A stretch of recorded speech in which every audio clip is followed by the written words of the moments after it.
પદ્મપુરાણ અને પુરુષોત્તમ મહાત્મા પુસ્તકમાં આનો ઉલ્લેખ છે અને એવું કહેવાય છે કે માતા પાર્વતી અને શિવજી પણ આ મહિનામાં એટલે પુરુષોત્તમ મહિના અધિક મહિનામાં પૃથ્વી ઉપર ભ્રમણ કરવા આવે છે અને આપણે કાંઠાગોરની પૂજા કરવામાં આવે, કારણ કે કાંઠો એટલે નદીનો કિનારો અને ગોર એટલે માતા પાર્વતી.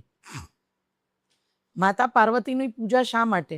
તો આપણે ક્યારે પણ પૂજા પાઠ કંઈ કરીએ ને તો માતા પાર્વતીનો જ ઉલ્લેખ સ્ત્રીઓને આશીર્વાદ દેવા માટે કરવામાં આવે છે. સૌભાગ્યવતી હોય કે પુત્ર પ્રાપ્તિ હોય કે પુત્રીની પ્રાપ્તિ, સંતતિ હોય, સંપત્તિ હોય કે કોઈ પણ.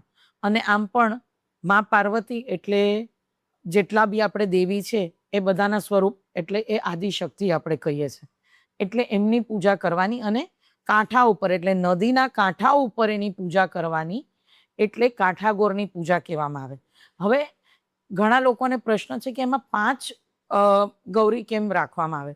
તો એ જે 5 છે ને એ આપણા પંચતત્વનું પ્રતીક છે. પૃથ્વી, જળ, આકાશ, વાયુ અને અગ્નિ, આ પંચતત્વ. સાથે સાથે આપણા 5 દેવ છે.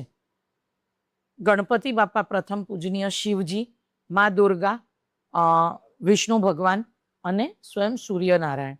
આ પંચદેવ વગર પણ આપણી પૂજાઓ અધૂરી છે. સાથે આપણે પંચામૃત વગર પૂજા નથી પૂરી થતી.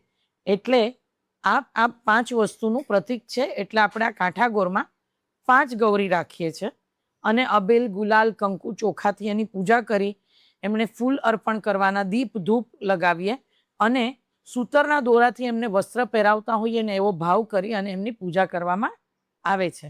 એટલે સમજ્યા શા માટે કાંઠાગોર? જય પુરુષોત્તમ દેવ.